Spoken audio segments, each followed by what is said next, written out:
All right, so last week we went through, while Benny was away, we went through some submissions for Nogi. We both went through the Kimura position, went through the cutting armbar. We also went through Americana. So I'll do a couple of videos just for you guys, just to refresh on what we did. You can get these kind of videos. This is very, very fundamental jiu-jitsu. You can get any of these videos online with any other kind of YouTube or the rest of it. But I'll just add my little bit of extra spin. As you guys know, I like to inflict a slight little bit of pain while all this is happening. So I'll show you just the things that I like to do to make it a little bit spicier. When you got your opponent down in this side control position here, I like to be able to pin the arm on the far side. If I'm in side control from here, if normal side control, obviously the elbow on the outside of the hip, I like to be able to pin the arm down, especially when I'm starting to try to target the far side arm. I like to try to pin it with my shin around the bicep or around where the elbow joint is here, just so they can't kind of come out of the back end of that. The idea of any of these submissions that we're going to go through is if the arm is on the outside of my shoulder. If the arm's on the inside of my neck and my head here, then the submissions I go for are probably a little bit different. I'm probably going to be trying to set up some kind of arm triangle, naked arm triangle, something like that.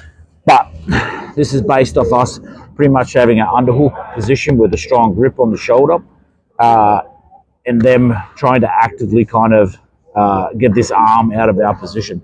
So I like to be able to cut from this position and start to open up the elbow so I can start to come inside. So you'll see with my hands here, I open up and then my outside hand travels underneath the shoulder line. So I can come through and grab and start to get my controls from the arm position from here. Now when we set up the Kimura from here, I like to make sure that my knee is driving in on his ear on the close side to me. I like to make sure my elbow is locking down in the ear on this side.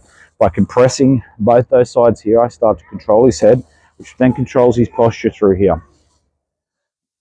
So elbow touch, knee touch, getting my connection from the head, controlling that posture, leg on the far side of my shin, pinning down where his arm protection is. I've now got my wrist control, so I can start to go to work here. I will change over my wrist control, so my far hand, without any thumbs, will start to get. So we create ourselves a little triangle or rectangle. So everything has to be nice and perpendicular from itself, or parallel from itself. I don't want the arms out. I don't want the arms any other thing. I want it straight along and creating this kind of shape that I have here. My arm is inside from that side. I now will come and grab my wrist on this side. You'll see my wrist is straight. A lot of people sometimes will go like this and the wrist will be bent. If the wrist is bent, that means I need to travel the same distance from when my wrist is bent to when my wrist is straight to be able to get the same kind of crank on the submission from this position. So I post through and grab my own wrist. Once I feel comfortable with getting this grip, I have my connection with my elbows both on the head and elbow onto the here. I now want to be able to stop him from coming up, because if I start to do this, he'll start to sit up, and that starts to defend.